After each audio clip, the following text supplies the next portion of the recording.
Welcome to Thriving Singapore Creative Workshop Series. My name is Anna-Laure, and I have the privilege to welcome three beautiful Singapore artists today to share about their past, about how they've managed to make it as artists. So I'm very, very excited because I know them, all of them, like individually. I'm very happy to hear their wisdom sharing today.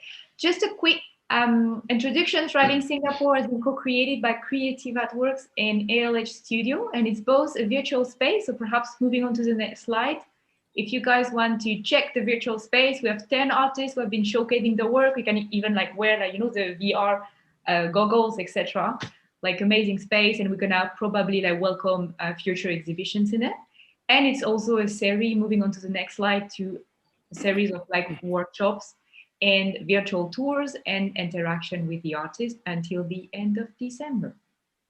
So moving on to the next slide, I'd like to share particularly one of our sponsor, Gush, because this is really a new project that people didn't know what we were doing exactly. And so to sponsor that, it takes a bit of courage. And so we think it's important to acknowledge our sponsor. And I'm gonna let Yiming share with us.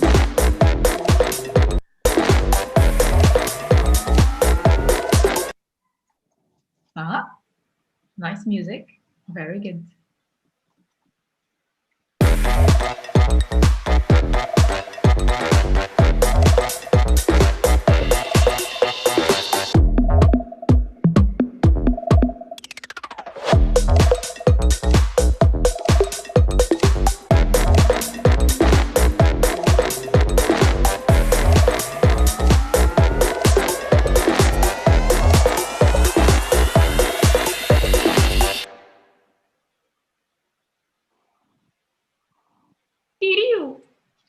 Great. So, ladies and gentlemen, let me welcome Mike, Iqbal, and Shak tonight to share with us their experience as artists in Singapore and beyond.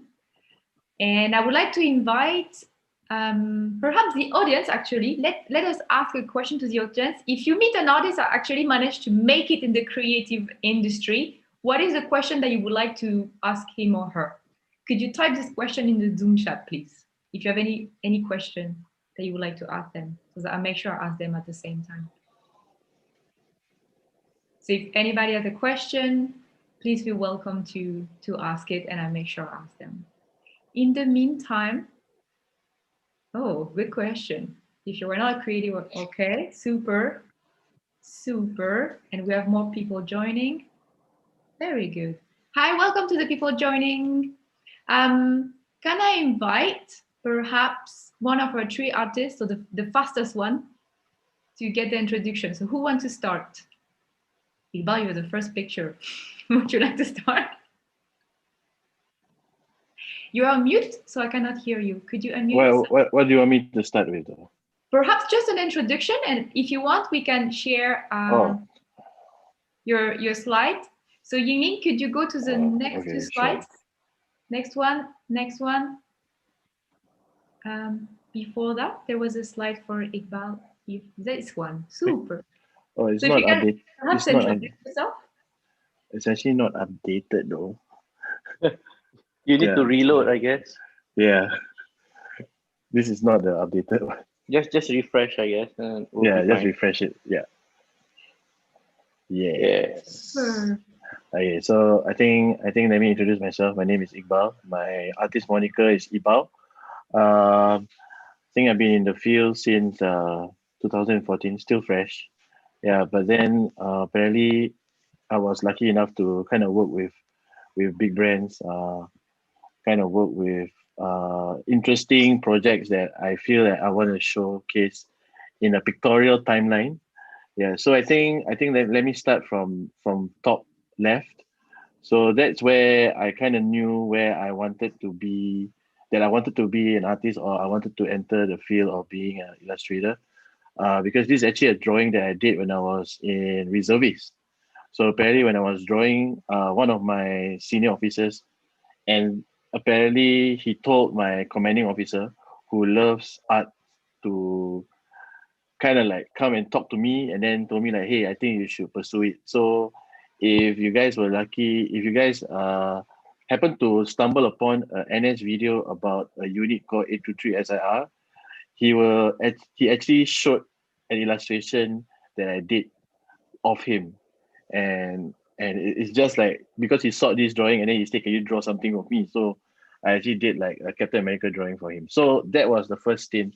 And I think the next one that happened was like when I was starting as a graphic designer, and that's where I met Shaq. And we actually did this thing called the Behance Portfolio Review.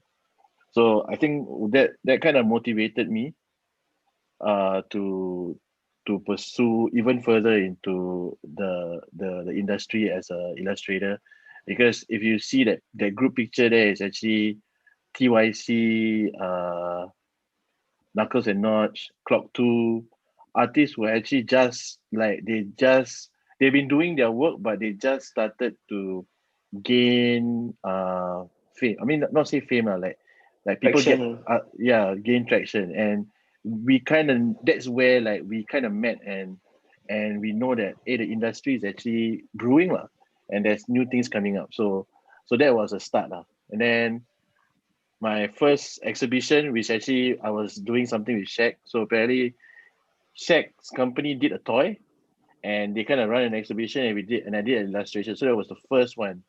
And then next was actually my first like public art on display, as in like a street art fest. So it's actually like the River Festival, organized by Cult, and it's actually where they actually like close a street, a back alley, and they wanted people to put artworks on the walls. So that kind of made me got interested into urban art, or like street art, or like graffiti per se. Yeah, and the next photo is actually my first stint in Soul Superior. It's actually Shaq and myself.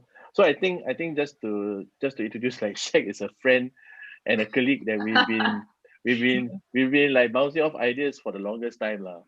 So we were like, hey, like these are the things that we love to do. So let's just go and do it. And then that's where I actually did this artwork, and I kind of met a friend. I met someone who's actually the founder of the sneaker scene in Australia, and that's where I actually realized that to be an artist is not just about your craft, but it's about networking.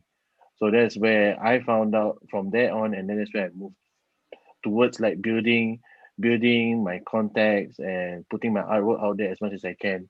And then downwards is actually the noise mentorship program, I think in 2016, 2015. Yeah, and actually my artwork was on display on Orchard Road. Yeah, so I the funny thing was, before that I was actually working on an exhibition and I was a mentor. But then I actually, after that, I decided to join as a mentee for the noise mentorship program. That means I was teaching someone to do art, but at the same time, I wanted to participate and be a student and get someone to mentor me to work on an exhibition. So this is where I felt like it's a learning curve for me, because as long as I know that I have certain knowledge and ability, but at the same time, I must always be hungry to learn. So that is a kind of a reminder to myself. The next picture is actually our okay. So basically, down the road, we kind of formed a collective called Diplomat. So I think Shaq and one of our guests here named Arai, so and the two of us, so and two others, we kind of we created an art collective called Diplomat, and that was actually one of our biggest brands that we first worked with when we started our collective, and that's Adidas. So that's something memorable for us, because like we didn't even learn graffiti art or spray painting, and it's something that most of us except Shaq knows. And then we like, are you sure we can do it? And then Shaq was like, bro, just jump in. And it kind of made me learn that sometimes to learn is just to really put yourself through the like get throw yourself in the gauntlet. If you get burned, you get burned, but then you will learn from it. Yeah, and then the next photo is actually one of our biggest milestones. Was we got to do a course at Apple, which is something, I mean, like, to stand in front of a huge screen and actually teach people is something that we've never expected even stumble upon. Yeah, so that was something beautiful. And I think apart from that, like the last two photos kind of like wrapped up what I feel what it's like to be an artist, actually to work on the most quirkiest and craziest project that you can ever find. So the one in yellow, if you can see, is actually a vape juice bottle. It's banned in Singapore, but then you're not banned to design it. So apparently, a client in Malaysia said like, "Hey, I need you to design juice labels for me." Then I'm like, "Okay, I'm down." So so I designed it, and it went out for a bit, but then it got taken back because I think one of their investors like decided to make it more serious instead of making it more fun and quirky. So it's kind of sad, but at least I get to see it out for a bit lah.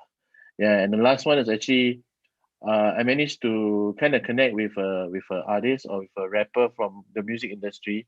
His name is Sugar Shay. So we kind of have been friends for about a year and a half, and he's been wanting to work with me. So like recently he said like, "Hey, I need to do an album cover. Like, will you be down for it?" Then I'm like, "Yeah, man, I'm down." And yeah, that's where like sometimes like unexpected contacts can give you like unexpected projects, and that's where it makes you like enjoy your process as you go along. So yeah, I'm sorry it's a bit of a lengthy introduction, Thank but you. No, hopefully it's it's a good great. journey. Yeah. So that's all for my end. Thank you. And I think it's good because you started to introduce one of the takeaway to make it work is really like any project is an opportunity to meet somebody you might collaborate after. Yeah. Also, I can hear the playfulness and humility. Sometimes you're a mentor and sometimes you are also a mentee and you can keep on learning despite the fact that you were the mentor uh, the year before. So I really appreciate that. And the last thing is I found that very funny that for the Adidas one, which is one of your biggest projects, you didn't know technically how to do it. And you just decided like, okay, I'm just gonna learn on the job, probably not telling the client, but eventually it came out like amazing. So you were all right to do it. I mean, I'm thankful because actually it was because of Shaq. Shaq was like, "Bro, you gotta do it. Check. Like, you Do came a on, try for just you. jump." Very good. Then I'm And like, "Okay, fine." very good. And for the audience who is not from Singapore, when Iqbal said, "Oh, we did something on Orchard is just the biggest main street of Singapore where there's all the big mall and all the big shops. So that's quite a big project. Thank you. Super. How about we have our next artist? How about so the next one I've got on my screen is Mike. Would you like to go next? Hi. Yeah, if Hi, we can you can. hear me? Yeah, if Can we you can hear keep me? 5 minutes, that would be cool. So one slide before Oh, this wow. slide. Okay, sure. Hi everyone. Thanks for joining in. Okay, I'm Michael, also known as Mindflyer. So, what I do is I draw for a living, surprisingly. Even to this day, I still don't believe that I'm drawing for a living. That's the truth. Okay, so I've shown here on the screen is my timeline, okay, of my progress. So I'm a believer of you don't really have to learn illustration to be an illustrator. What it boils down to is how badly do you want to do it and how hungry are you. All right. And I also believe in not only knowing how to draw, and it's like I believe that you have the journey, and what however much you learn in life, you can kind of what you call it bring it back to illustration to help you to be a better illustrator. So you can see from my timeline is that I started work as a draftsman. So some people ask me, oh, why do you want to be a draftsman? Okay, the reason is because that's life. I cannot do anything else, and that's the only course that's available. I did very badly for my O levels, and thanks to the common wisdom then was oh, don't take art. Nobody takes art. Okay, and at the same time, I went through a little bit of art in secondary school, and I feel that wow, art lesson sure sucks, man. And I've seen so many wonderful things out there. Why must art course in the secondary school be so boring? Hopefully it's different now, but back then was really boring. So anyway, I end up with a draftsman course. What's a draftsman course? So it's basically training a person to draw so that you can assist an architect when they build buildings. And luckily for me, I find architecture very interesting. So at that time, I was very into architecture and industrial design, right? And a little bit before that in NS, I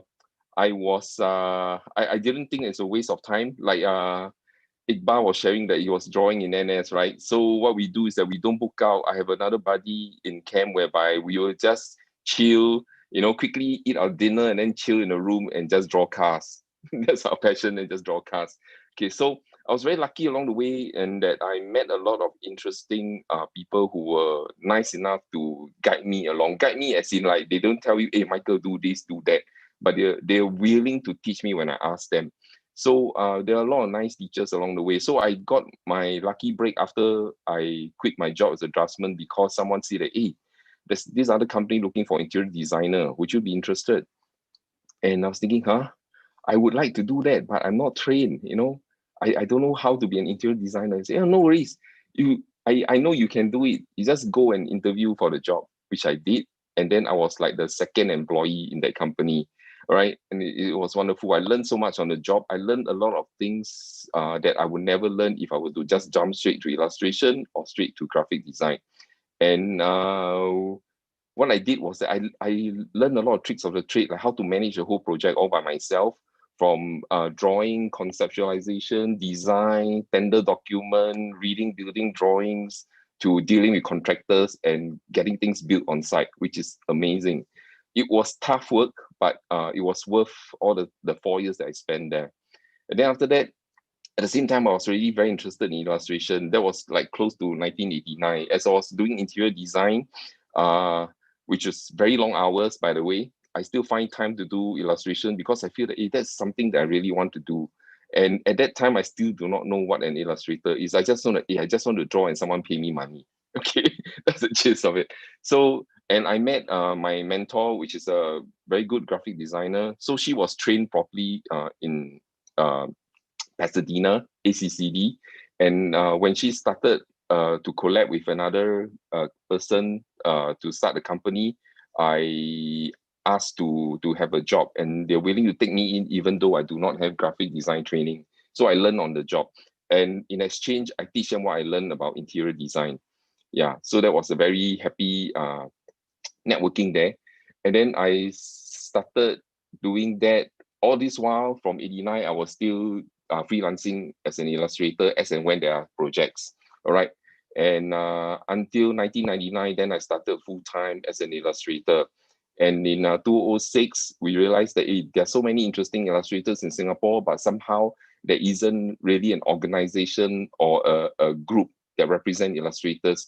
So we decided to start OIC, which is Organization of Illustrators Council, where I met a lot of wonderful people, including Sham the Guru, who's listening here. Yeah, Sham is amazing. All right, he's one of those foreign talents like Law, and many other people that we are so blessed with to meet in Singapore.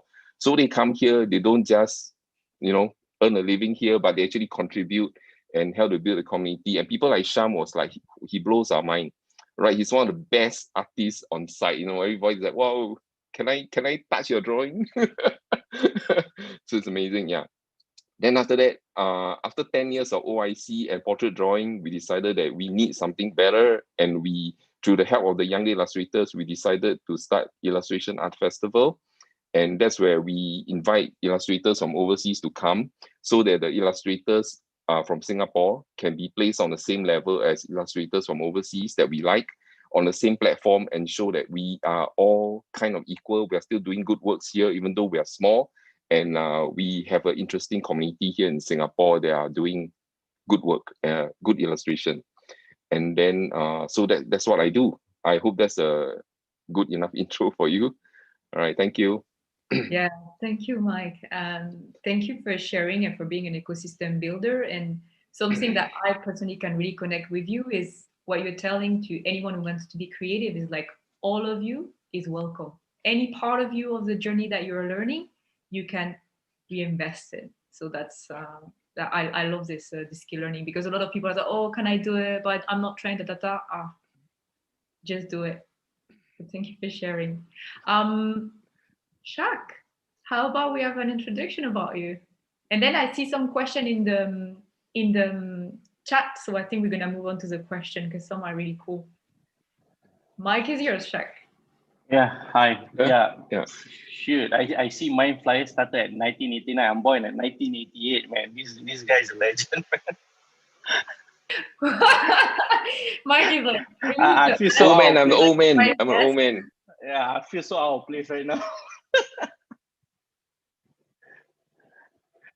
So yeah, I've been drawing since before I know how to write.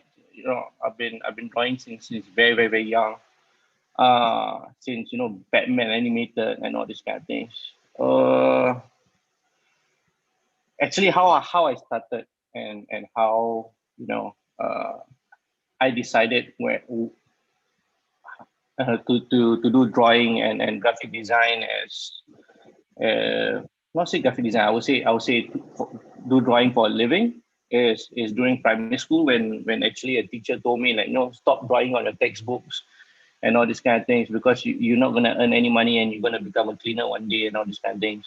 So that gave me fuel, fury, and all these kind of things. Like one thing you should know about me, like anger fuels me.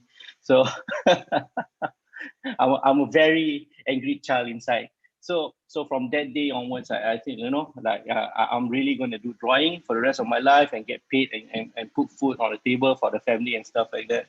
So now if I see that teacher, I will probably flip a bird on her, you know, and tell her, hey, see what I got. Uh, yeah, then I took art in O levels. Luckily, I was surrounded by good teachers and stuff like that. I grew up in a very tough neighborhood, and the school was pretty bad. So yeah, I didn't want to study, but my art teacher was very inspirational. He always said that I know you don't want to do maths, you don't want to do science and all these kind of things, but you have to do it now so you can, get into somewhere in poly and other schools to do drawing for a living. So somehow I did well in O levels, and then after that, somehow I don't know why I took interactive media design. Maybe because at that point in time, the career choices is much more. There's more options in terms of career uh, advancement. So I took that after the first year when the coding started coming in. I fucking hate it. And when I start to do coding and you start talking to girls and say that I do interactive media design, I do codes and stuff, doesn't do well. So I start to do illustration and stuff, thinking that they're gonna work with the girls, but no, because I later find out that actually I'm not good looking. That's why. So after that I do a lot of illustrations unknowingly. I've been doing illustration as a freelance since maybe I was like 15, because it is a rough neighborhood and stuff like that, and I'm not from a well-to-do family, so to earn some extra money and to buy skateboards and stuff at that point of time, I need to do some drawings, design some tattoos for like some gangsters and stuff like that. So so that's where actually I hone my skills and learn how to deal with people in terms of price and all these kind of things. So back to the timeline. So somehow I graduated without knowing how to code from interactive media design. And then in the middle of that, we actually, the tech troopers, why it sounds like more than one person is because it is. It started out as a 10-person group made up of all my poly friends. But along the way, they decided that, to do other things. And one even become a doctor and stuff like that. I don't know why the hell I'm still here, but maybe because I like it or what. So in the end, I just retained the name The Charitables, and I'm the only one left in here. So I just like the sound of it, like it's a band or it's a team, but actually no, it's just myself, a very lonely guy. So after that, I went to national service right after poly, and then for a brief time, I did some toy design uh, with a local company that works with like people like Jim Lee to create a Batman toy and all this kind of things. It's quite fun, but it's not what I want to do. Then after that, I jumped into a design house for about 5 years. Then after that, until now, I'm an in-house designer for a few companies really. Yeah, so that's about it. Thank you, Shaq. Beautiful. So keep learning, stay angry, and do your stuff. Yeah. I'm always very angry actually. I feel like Mike and Sham, everybody laughing the entire time. But yeah, thank you for sharing about your journey. I know all of you have prepared, the 5 do's and the 5 don'ts. One thing that I've not seen so much in what we've prepared together, but I can hear you when you all share is about the inspiring people that you've met along the way. Like each of you mentioned, oh, this particular teacher or this particular person, like, yeah. So it is, how do young artists can do today if they want to meet some people to support them? What would you advise them? How to find a mentor, for example? If Mike, especially because you've been like building this, is the illustration festival a place where you think like young artists can find somebody to support them, or? Okay, maybe I just get the ball rolling. I'm also very angsty when it comes to dealing with younger illustrators. That's interesting. Because, What okay, makes you say that? Because I think I have my fair share of getting a lot of youngsters who kind of expect too much. They feel like the whole world owes them a living kind of a vibe, you know. It's like, oh, why you never teach me that? Oh, why they don't teach me that in school, you know, the kind of stuff. Or oh, I want to join your group. When can I get a project? You know, that kind of thing. It's like they expect you to be serving them instead of coming to the room and saying that, oh, I can do this. What can I do to contribute? Because I believe that before you do anything, what do you call that? Like seeking a mentor, a lot depends on your attitude. Like I have to repeat myself again. If you're in a room of strangers, all right, everyone there can teach you something that you don't know. Or are you going to go in there and feel that, oh, I'm the best guy here, and you know there's nothing here that I can learn from any of you? You know what are you going to say, right? So if you have the right attitude, you go anywhere, there's something for you to learn. The mentor is everywhere. It all depends on you, what you want to learn, how much you want to learn, right? Are you listening? Are you looking? Right? I think that is the first thing that you need to get right, your own attitude. Very good. Thank you. So you have to earn your mentor with a more giving attitude. Very good. No, I don't think if you know, Mindflyer used to be my school lecturer. You what? So this is RA speaking? You used to be what? Mindflyer used to be my, I don't know, what's it called? I think critic, yes. Yeah, I remember, yeah. I tell you, he's savage. He damn savage. Tough love. Oh my God, so savage. Very good. Thank you. Iqbal or Shaq, in terms of the people, like you talk about collaborating, meeting inspiring people who help you along the way. Anything you would like to share? Yeah, I think I'll go first. I think like about when you mention do's and don'ts, I think first and foremost is always be honest. Don't try to sculpt, like, you know, don't try to charge more than you should and all these kind of things. And definitely don't charge lower than you should, because, you know, at the end of the day, you got to eat and your family got to eat. Second, always be on time. Deadlines and stuff, be very, very, very stringent with that. No more, no less. Because in this line, people have a lot of trust in you, and the reason why people keep coming back is because they know they can depend on you and all these kind of things. And always have passion and keep going on no matter what. For me, it's like, you know, Mindflyer is a living proof of that. You see the timeline, it's fucking ridiculous. It's like it takes you so long to build something.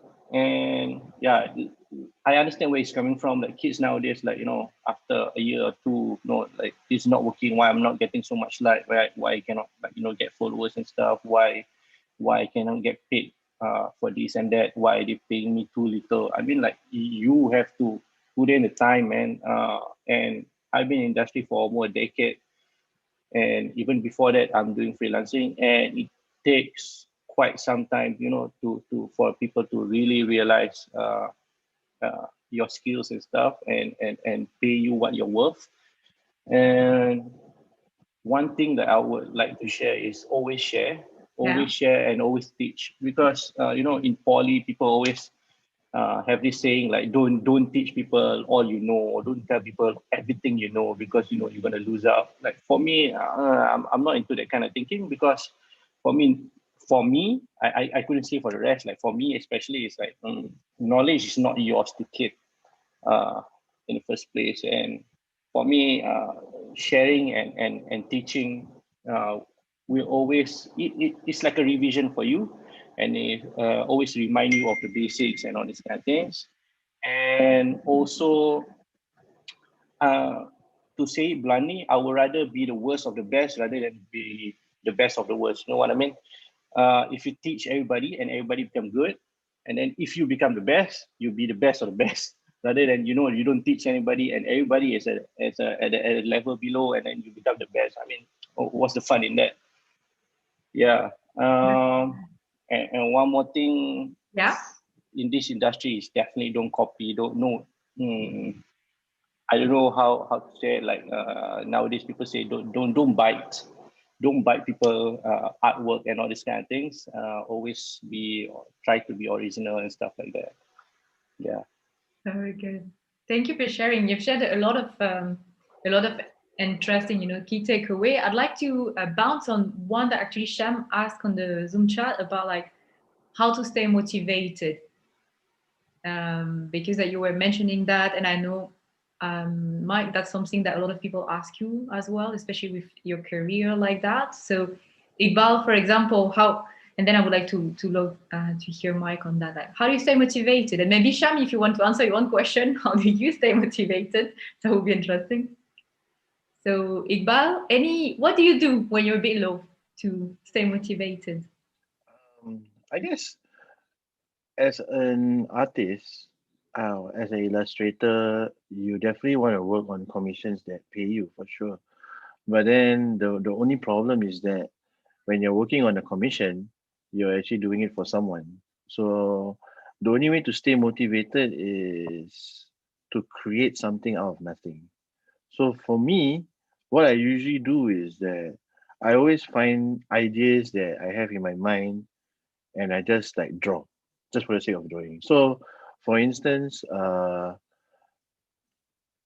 when I suddenly had this want to draw like robot chicks, for instance. But then I felt that everybody's drawing there, but what's the difference? Then I suddenly saw a friend of mine who is a photographer, and he kind of took some like street shots of women on in. I hope is he asked them for permission, instead of like We all being being a stalker and just like taking it. But then so I asked him like, hey, do you have like some photos that I could like digitally draw on them to make them into something? And then he said, yeah, sure. And then he sent me 3, and that's where I decided to like turn them from a street chick to like a mecha chick. And then I actually kind of put it on Instagram. Yeah, and it kind of gained traction. From there, I kind of got like seven commissions from that. Oh, wow, Yeah. amazing. Yeah, and like people were just texting and say, hey, can you draw like this for me? Draw like this for me. I'm like, oh, okay. I didn't know that there was an interest. So for me, I felt that motivation doesn't come just because of like working on projects that you have with clients. But I think you have to motivate yourself. You have to find that groove that makes you like want to do more. And I think for me, I think like I like to imagine a lot of things at the top of my head. I think Arai can vouch for it. Like she would tell me one time like, Iqbal, just shut up because like too much ideas coming from you already. You gotta stop. Yeah. So so I so usually that is one thing. But then another aspect of it is putting ideas into action. So if it's just ideas floating around, at the end of the day, if it's not being executed, it will just be an idea and it will just disappear. So to motivate oneself is to not just like ideate, but to execute as well. Yeah. And sometimes executing is always the toughest part, like because sometimes you don't know how to do it, the process. So for me, it's always finding the fastest route towards it. Like if I can churn an illustration in 2 hours, then I would just like do that on an everyday basis. And then that's why I create content. And then until when I'm bored with it, then I'll think of another idea and then I'll find a process to work with it. So that's how I keep myself motivated. Yeah. Thank Hope that you. answers it. Thank you for sharing. Mark, you want to share? How do you stay motivated? Yeah, sure. I think Iqbal shared the wonderful thing about I summarize it as experimentation, right? Like you try to mix something that you thought is that could be an interesting mix, and then you generate something new. And then after that, he made a distinction between commission work and things that he do by himself, that he posts and he share online, and then hey, somebody actually wants me to do more, of this thing that I posted. So that's why I always stress that don't be shy, just put your idea out there. You really do not know who is looking at it and what may come out of it, which I got a few inquiries to that as well. So yeah, but how do I stay motivated? Yeah. So what I do is I try to find the joy in doing something, even if it's a commission work or something that's very boring. So you'll be surprised what I did for a living when I first started out. Okay, a brag story I like to share is I was working with an Indian engineer in Citibank as a freelance work. Okay, and what I did was they called me in because they wanted to convert a PowerPoint in Chinese that was very ugly, because it's set up by an engineer and we have to beautify it with my graphic design skills. And I was working on a very old Mac, and the only way to do that PowerPoint at that time was through a virtual PC. So it was emulation, and there was like almost 200 slides. You know how slow that is? So, but I had to do it because, hey, it's interesting. I thought it was interesting, a bit geeky, but okay, it's crazy. But we churn it out and they like it and we got paid for it. So it could be something as boring as that, but I still try to learn something from it and still find some joy in it. Okay, then something that's more related to drawing will be whereby in terms of work, there's always bread and butter and commission, bread and butter work, which is like things that are very boring or things that are very simple or they're very technical and not really what we want to do, but we still try to find joy in doing it and learn something from it. So I've been paid to do even web design, even 3D modeling and stuff like that, back in the day. And somehow along the way, if I can, I always try to squeeze in, hey, why don't you try this? Which is my personal work. And then somehow we are trying to somehow through commission work, try to blur the line between commission work and my experiments, right? Because I think that's the sweetest thing to do that we hope to achieve a success in. So end of the day, it's like every piece of work that they want you to do is exactly what you love doing, all right? And then every day, what I try to do is I like to dig, like what DJs do. They do crate digging. I like to look at very, very old drawings and illustration, and then after that, I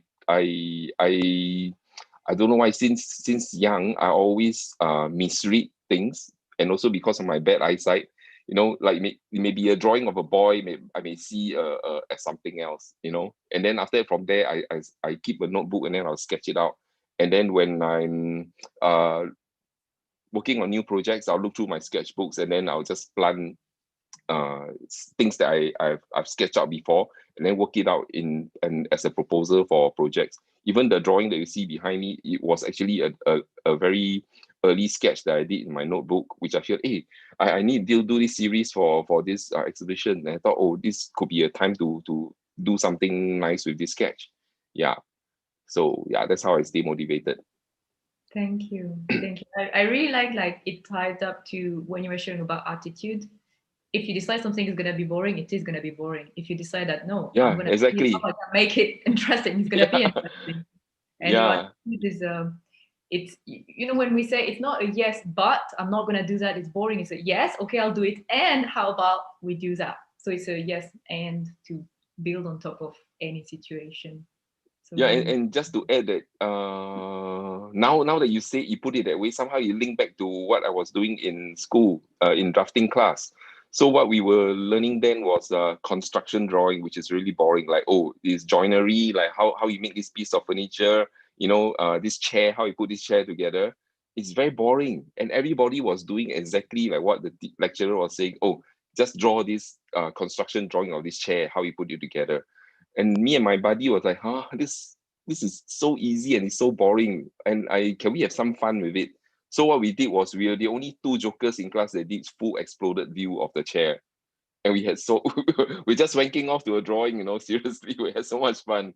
And the teacher was also impressed in a way. It's like, hey, you don't, not only do you give me this boring drawing that I expect from you, you go the extra mile and you did an exploded view, which is interesting. Yeah. thank So you. make your job interesting. Yeah, make your job interesting. Yes. Yeah. Absolutely.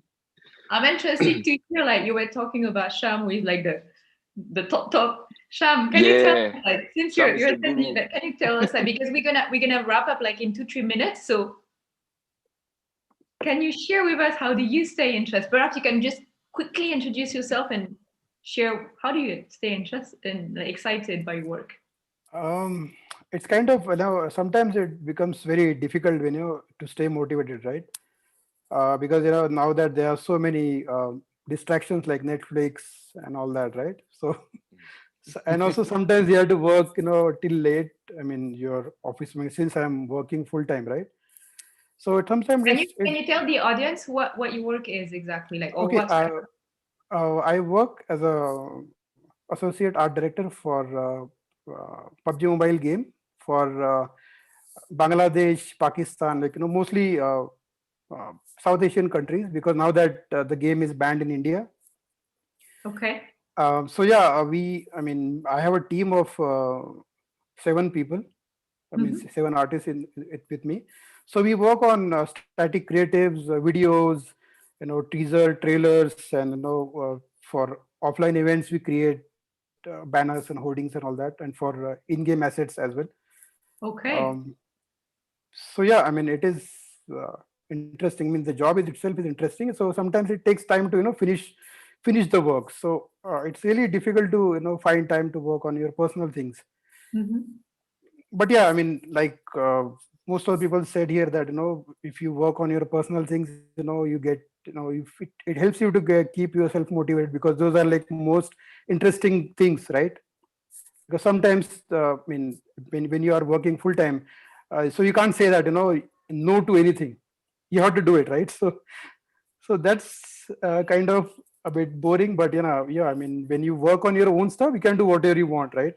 So I think for me, that's the only thing I think keeps me motivated, and also the paycheck, of course. Yeah, of course. I think it's important to Yes. a point that we didn't discuss much today, but yes, of course, Yeah. it's important. I see the time. We are reaching the end of the session. I know you guys have, so just for the audience, we have like the do's and don'ts that the artists have prepared. So we're gonna send you a takeaway at the end. If you're registered to the event, we send you a takeaway of that.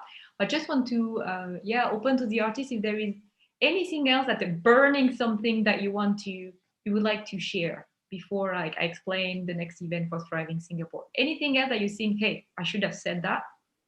It's your moment. If nobody wants to say anything, I'll just add. But I'll let the other few artists have their say first. All right. Anything?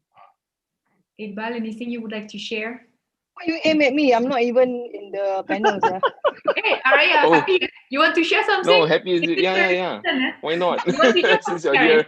Actually, yeah. I think it's a good idea. Yeah, I need to learn something from you, Arai. I'm gonna talk about her just after she's opening the virtual tour. So, Arai, if you have something you want to share for artists, young artists or not young artists who want to, make it happen for themselves, if you have one takeaway, what would you share? You really got to work hard to really attain to where you want to get to, because the internet is so noisy nowadays. Everybody is an artist. Non-artists can become artists. So how do you differentiate yourself between the trained and the non-trained? And for you to get discouraged by social media is not a very healthy thing. I myself am not trained like from early on. I was in business school. So I transitioned because I thought that I do not want to be behind a desk all my life. And it's so ironic because I'm on the desk all my life, 7 years already. But the difference is I love what I do, whether it makes money or not. So you gotta have the difference to support yourself and have fun with what you're doing, because nobody can tell me that I'm not successful because I do enjoy how I do it is none of your business. You know, how we make money is all up to us, like what Shaq has mentioned and what Val has mentioned also is part of our diplomat mantra, the 3 Fs, so the fun, fame, fortune. You gotta have a balance of these three. Yep. Very good. So repetition and dedication. See, we learned something from her. always.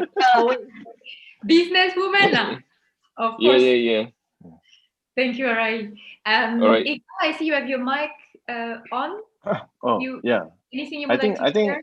I think for me like the last two things I want to add is first is find your purpose. I think purpose is very important. I think if you have purpose, it will make you be motivated to wake up every morning thinking about what you want to do next, especially with something that you're passionate about. Passion can drive you, but I think passion is purpose is the one that propels you forward. So if you can find that why and what makes you want to be an artist, like what's the purpose of you being an artist, be it sending a message or being wanting to be the richest artist in the world, like that makes you like wake up every day and like pushes you forward.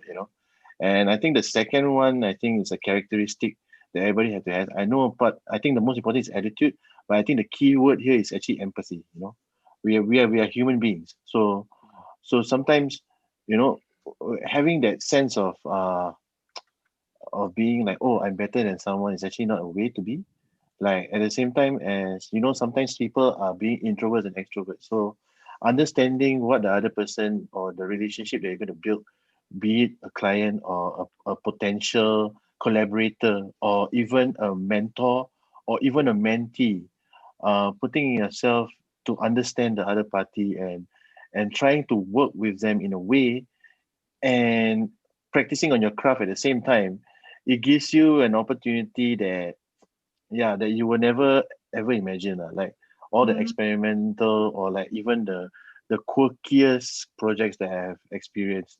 Yeah, and those are the things that in the end of the day, when as tough as it can be, but because you're empathetic, right? Like you when you're done with it, then you'll be like wow, I did something like this, and you'll be happy and you'll be satisfied. And I think every like good project or somewhat like a project that is done, be it good or not, it actually kind of drives you to do the next one. It's like I think there's this analogy that I kind of made. It's like the surfer's analogy. When you're surfing, you're always going for the wave. If you miss a wave, you will still go for it, because you want to ride a good wave, right? And even if they finish riding the good wave, they still want to go at it again. Why? Because it's them, is what they love doing, which is the purpose. And even if you crash, even if your surfboard breaks, because you're empathetic, you felt like, what, this is something that I have to learn from my mistakes, and that's why I become a better person. And hopefully with that, people watching you will be motivated as well. Yeah. Those are the two things that I want to say. Yeah. Great, thank you. Shaq, before I pass back the mic to Mike, we will finalize. Like what Sham says. Yeah. Like what Sham says, like the paycheck is sweet when you get it. So yes. Amen. Yeah. So if you think about the motivation is, always look at your bank account, man. So right. And as much as money is what drives motivation and those kind of things. I agree with Bart that, you know, finding your purpose, how you can help all these clients achieve whatever they want to achieve. They want to make more money. They want to, you know, do awareness and all this kind of thing.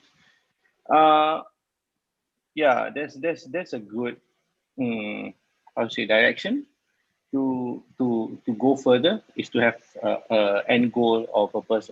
Like for me, it's always waking up like on the every day that, you know, I don't want to do work. I always remember about that, you know, that stupid ass teacher, and then I'm like, no man, I got to prove her wrong today. So anger is my motivation. yeah, and of course the paycheck again. Yeah. Very good. Yeah. Thank you for sharing. Mike, you want to close? Yeah, just that highlight again this thing about what is your asking price? How to quote for how much you're worth, you know, the kind of thing. I think it's something that we learn along the way as well. But at the same time, just even if you're starting out, try not to do things for free, because nobody appreciates free, really. I mean, even if you say, oh, this is a pro bono job, blah blah blah, ask for something in return if you can, because somehow through my own experience, nobody appreciates your work when it's free, really. They think, oh, you're already doing it for free, why should I care how you feel, you know? That's what gets me. So what I would say is that ask for a fair price, and think about it. Don't be too much in a rush that, hey, shit, I want to get this quotation out quickly, you know, then I can get back to my drawing. Don't do that, because I think that's a big mistake. Find out as much information as you can about a project, even if it's pro bono, whatever. Like, oh, why is it a charity? What kind of charity? Do I believe in this charity? You know, it's a charity for you because you are getting social credit for it, only for yourself because you're a socialite, or whatever. But what is in it for me? You know, if I do this, how do I get any karma points from this? You know, basically, if it's a charity, right? And other than that, if it's a project, if it's a business project, if it's a commission, understand the background of the company, because then it matters whether it's a hawker commissioning you, or whether it's McDonald's or it's Citibank or whoever is commissioning you. The prices is different, because somehow there's a weightage to how they're going to use your artwork and how far your artwork can travel, right? So I'll say the more information you have, the more accurate you can quote, and never do it for free. And end of the day is, you know, this is your mola, it's your money, you know, so it could be your motivation, right? And then another creative was sharing with us the another time, which I thought was very amusing, was that you must always build up your war chest. Okay, in fact, he has a very crude name for it. Say this is your what you call it? This is the fuck you fund. That's why he said deep, you know. Why? Because that when you build up this cash, right? When you're not hungry to hey, how am I going to how am I going to pay the rent? I already have my bank saving. I already have my war chest. I have my, you know, what they call a fuck you fund. I can do anything I like. I can take my own sweet time to do it. I can do a beautiful masterpiece. All right. And at the end of the day, I feel that yeah, that kind of like can keep me motivated, because I earn enough to be comfortable, and I can do the kind of projects that I want to do. For a creative, I think that's what we want. Yeah. But of course, once we agree to a price, we do our best. We try to deliver something that we're proud of, that we can put our name on it. Yeah. Okay.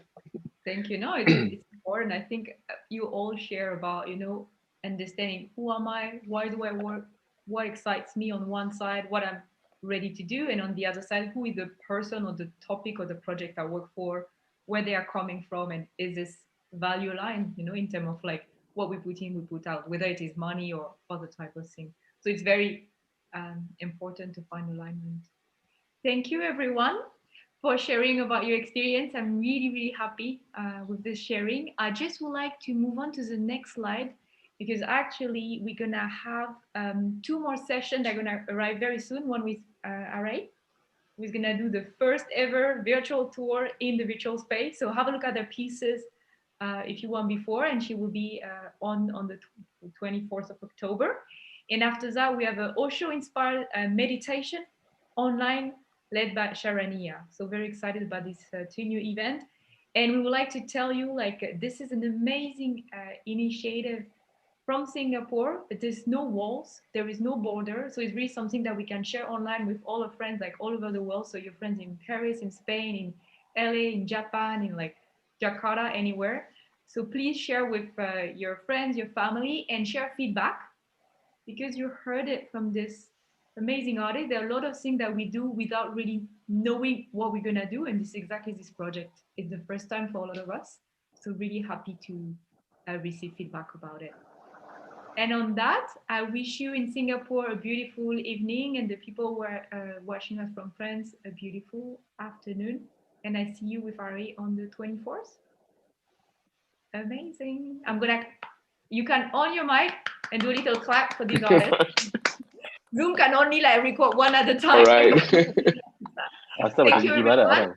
And I'm gonna leave the chat room now. Thank you. Thank you very much. Bye. Thanks. Bye. Bye. Bye. Peace. Bye.